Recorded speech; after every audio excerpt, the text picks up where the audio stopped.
नव्या ने इस उम्मीद के साथ अपने शहर में वापस कदम रखा था कि शायद जो दुनिया 6 साल पहले उजड़ गई थी, जिस लड़की से मैंने प्यार किया था वो तो रातों किसी और की हो गई थी। नहीं ऋषि, प्लीज ट्रस्ट मी। अब्बा, तुम्हें जो ठीक लगता था तुमने किया, अब मैं वो करूंगा जो मुझे ठीक लगता है।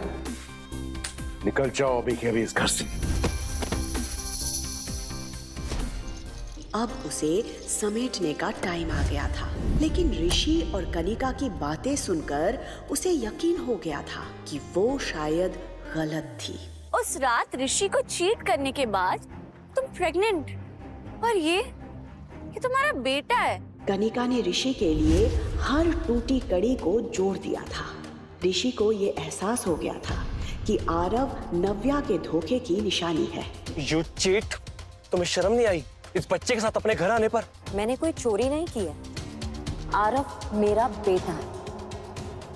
देखा ऋषि, इसे इसकी गलती का बिल्कुल भी अफसोस नहीं। नहीं वेट, इससे कोई भी सवाल करने का कोई मतलब नहीं है। याद है ना इसने पिछली बार क्या किया था? उसके बाद तो ये कोई भी शर्मनाक हरकत कर सकती है। आई एम श्योर ये बच्चा भी उसकी किसी हरकत का नतीजा होगा। इस बच्चे को मेरी आंखों के सामने से ले जाओ, वरना नहीं, मम्मी से दूर रहो। तुम लोग बैठ रही हो और मेरी मम्मी से बात भी मत करना।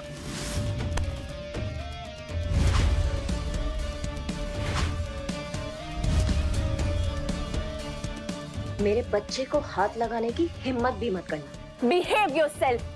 शायद तुम भूल रही हो कि तुम ऋषि शेखावत से बात कर रही हो, समझे? नो वंडर है बच्चा इतना बदतमीज है। माँ के गुण है इसमें। ये सिखाया तुमने अपने बच्चे को? और एक सिंगल मदर से क्या उम्मीद कर सकते हैं? मम्मा को कुछ मत बोलना, आप कर लो। नव्या, इसका मुंह बंद करो, वरना पिछली बार तुम्हारे बेटे पर हाथ उठाया था, इस बार तुम्हारे पे उठाना पड़ेगा। हाथ उठाकर तो दिखाओ। ये सुनते ही नव्या ने पीछे पलटकर देखा तो ये आवाज किसी और की नहीं बल्कि अविनाश आहूजा की थी। उसे देखकर नव्या शॉक्ड रह गई थी।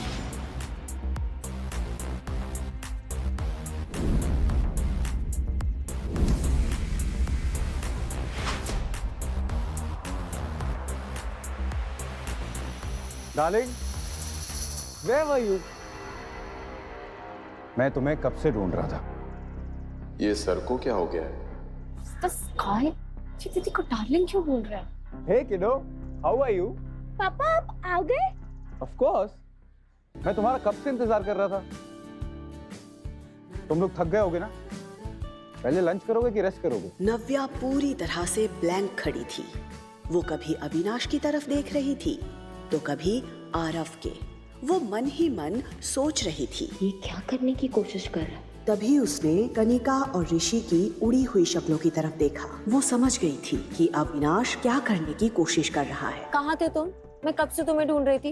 लेट्स गो हनी, अब लेट्स गो। उसके मुंह से ये सुनकर ऋषि का दिल जल रहा था। वो बार बार अविनाश की पर्सनालिटी और उसके पीछे खड़े असिस्टेंट और गार्ड्स की तरफ देख रहा था। ये देखने में तो बहुत रिच लग रहा है, पर इतना हैंडसम और रिच लड़का दीदी के साथ क्या कर रहा है? और ये बच्चा उसे पापा क्यों बोल रहा है? मुझे तो कुछ समझ नहीं आ रहा। ये लोग कौन है? तुम जानती हो नहीं? Not really. नव्या ने इतना कहकर एक ही पल में ऋषि और कनिका को उनकी जगह दिखा दी थी। पापा let's go. Of course kiddo. Shashank, yes sir, गाड़ी निकालो। Yes sir. असिस्टेंट, बॉडीगार्ड्स, ये नव्या ने किससे शादी कर ली और हम लोगों को पता भी नहीं चला।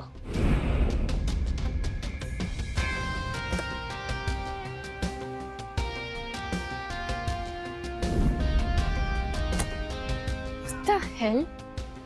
इसने हमें इंट्रोड्यूस भी नहीं कर पाया। जैसे ही नव्या वहाँ से निकली, उसने सुकून की गहरी सांस ली। इतने सालों में उसने ऋषि को भुला जरूर दिया था, लेकिन आज उसे कनिका के साथ देखकर उसके जख्म मानो ताजा हो गए थे। उसे एक अजीब सी बेचैनी हो रही थी और ये बात अविनाश उसके चेहरे पर साफ देख पा रहा था। पापा हम कहाँ जा रहे हैं? Aarav, what is wrong with you? तुम उनको पापा क्यों बुला रहे हो? तुम्हें पापा नहीं है? तो मम्मा वो मेरे पापा है, मुझे पता है। नो आरव, नहीं प्लीज उनको पापा मत बुलाओ। थैंक यू सो मच उस वक्त हमें उन लोगों से बचाने के लिए। शैली, आई थिंक तुम्हें थैंक यू से पहले सॉरी बोलना चाहिए। मुझे पता था सर इतनी आसानी से लड़की को नहीं छोड़ेंगे। नव्या को भी फील हुआ कि शायद उसने अविनाश पर पानी फेंककर कुछ ज्यादा ही रिएक्ट कर दिया था। I know I was wrong. मुझे वैसे रिएक्ट नहीं करना चाहिए था। आपने मेरी पेरेंटिंग पे सवाल उठाया था, इसलिए मैं खुद को रोक नहीं पाई थी। पर फिर भी गलत थी मैं।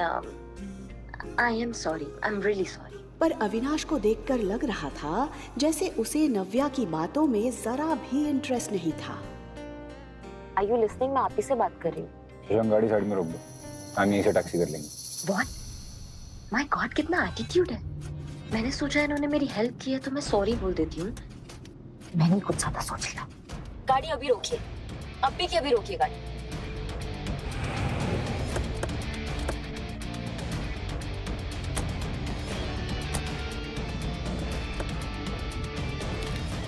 What's this? ये टैक्सी का फेयर, यहाँ तक लिफ्ट दिया ना, thank you so much. What the hell? ये लड़की समझती क्या अपने आप को? वो देख रहा था कि नव्या आरव का हाथ पकड़कर दूसरे टैक्सी का वेट कर रही थी। अविनाश का चेहरा देखकर शशांक को हंसी भी आ रही थी और उसे डर भी लग रहा था। वो अविनाश के गुस्से से अच्छे से वाकिफ था, इसलिए उसे पता था कि अविनाश ने इस वक्त अपने आप को कितना कंट्रोल किया हुआ था। अविनाश वहाँ से निकल जरूर गया था, लेकिन अभी भी उसके मन और दिमाग में नव्या और आरव की शक्ल घूम रही थी। Interesting. कुछ तो है इस लड़की और इसके बेटे में। I don't know what, but there is something. Navya taxi रुकने का वेट कर ही रही थी कि तभी उसकी दादी का फोन आया।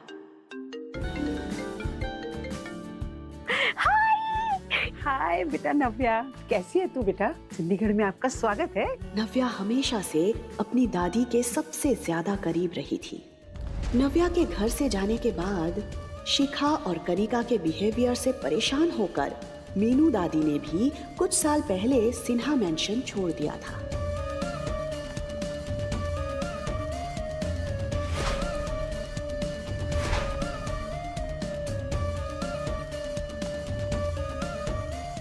लेकिन फिर एक दिन नव्या के कॉल ने उन्हें फिर से जीने की उम्मीद दे दी थी।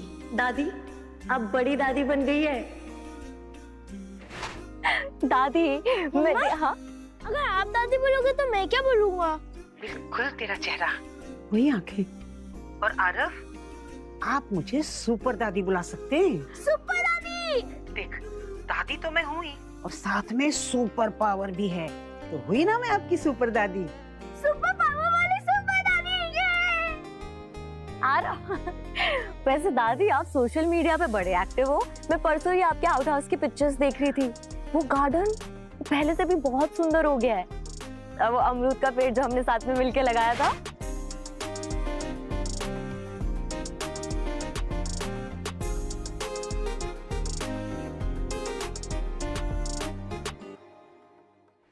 इतना सब कुछ अकेले आप कैसे कर लेती है दादी?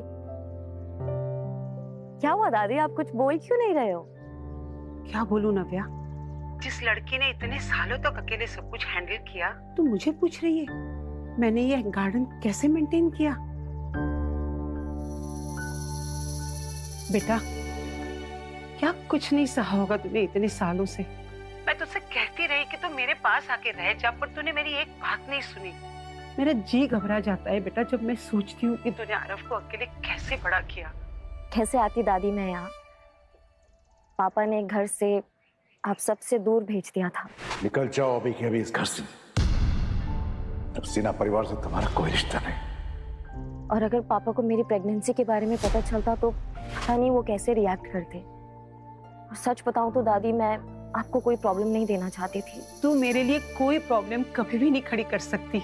अरे मेरी तो आंखें तरस जाती हैं बेटा तुझे देखने के लिए। तो आ तो गई हूँ मैं अपनी दादी माँ के पास। बस आधे घंटे में आपके पास पहुँच जाऊंगी दादी। मैं बहुत एक्साइटेड हूँ। मुझे पापा को बताना है कि I missed him so much. Can't wait to meet him. ये सवाल सुनते ही दादी के चेहरे पर उदासी छा गई। उन्हें समझ नहीं आ रहा था कि वो नव्या को सच कैसे बताए। क्या हुआ दादी? नव्या, तेरे पापा। आरव! आरव! क्या हुआ था आरव को? क्या अपना पाएगा सिन्हा परिवार नव्या को? आखिर क्या था अविनाश और आरव का रिश्ता? क्या बताने वाली थी दादी नव्या को? जानने के लिए सुनते रहिए